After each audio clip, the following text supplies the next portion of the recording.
The globalization of rock climbing. Rock climbing began in the 1880s in Germany, Italy, and England, when alpine climbers wanted to practice their skills on shorter sections of rock. Rock climbing quickly spread throughout Europe and eventually into the United States. In 1910, the piton and steel carabiner were invented in Germany. The carabiner looks like so and allows a belay device to pull rope through to create a safer experience for climbers. In 1920, stoppers and chalkstones were created, which allowed climbers to place gear as protection as they went up the wall. In 1940, nylon rope was created in the US, which was a heavy-duty rope which was safer for climbers. This form of climbing is now known as traditional or trad climbing, and it is graded on the difficulty of a climb. It quickly led to the birth of speed climbing in Russia, where climbers were graded for how quickly they could go up rock instead of the difficulty. In 1946, the first bolt was bolted into rock in France, which led to the birth of sport climbing.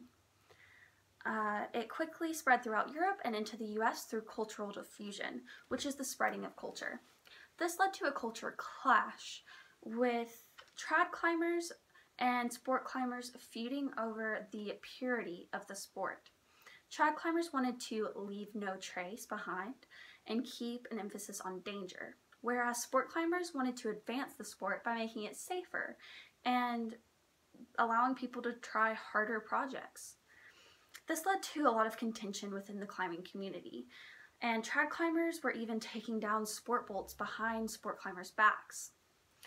But eventually, both accepted their place within the climbing community, and this is known as cultural hybridity, the blending of diverse cultures.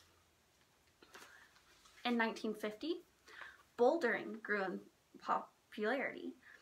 Bouldering is a type of climbing where climbers climb up short sections of rock with a pad below them for protection.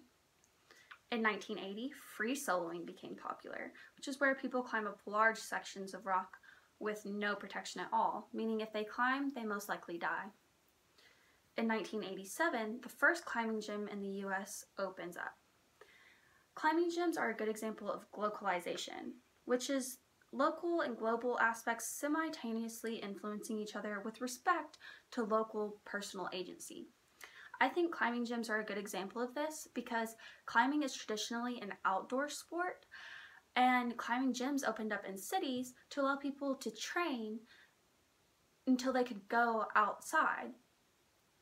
But this eventually led to people climbing in climbing gyms for the purpose of becoming better at gym climbing, which also led to the competition of indoor sport climbing. And so this kind of give and take of like the traditional outdoor climbing and then the editing of that to make it fit in with the city culture is a good example of globalization.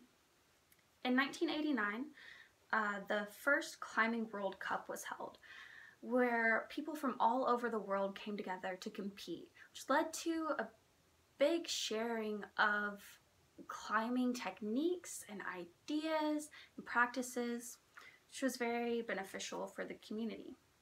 In 2015, the hardest climb known to date was climbed by Tommy Caldwell and Kevin Georgeson on El Capitan in Yosemite Valley.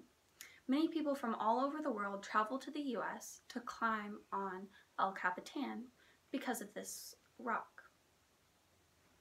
In 2017, Alex Honnold free soloed to the top of El Capitan. He is the only to do so, and he did it without any protection at all.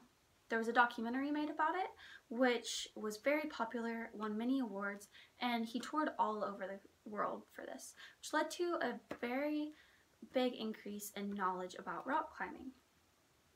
That leads us to 2020, where climbing is now going to be, for the first time ever, an Olympic sport in Japan. It will include sport, boulder, and speed climbing. this really increases the legitimacy of climbing as a sport overall. And throughout all of this, you can really see the interdependencies of different countries and cultures from climbing, for the progression of climbing, the different styles, the equipment, and competitions, and even down to just the recognition of climbing as a whole. It would not be where it is today if not for the give and take from different cultures all over the world.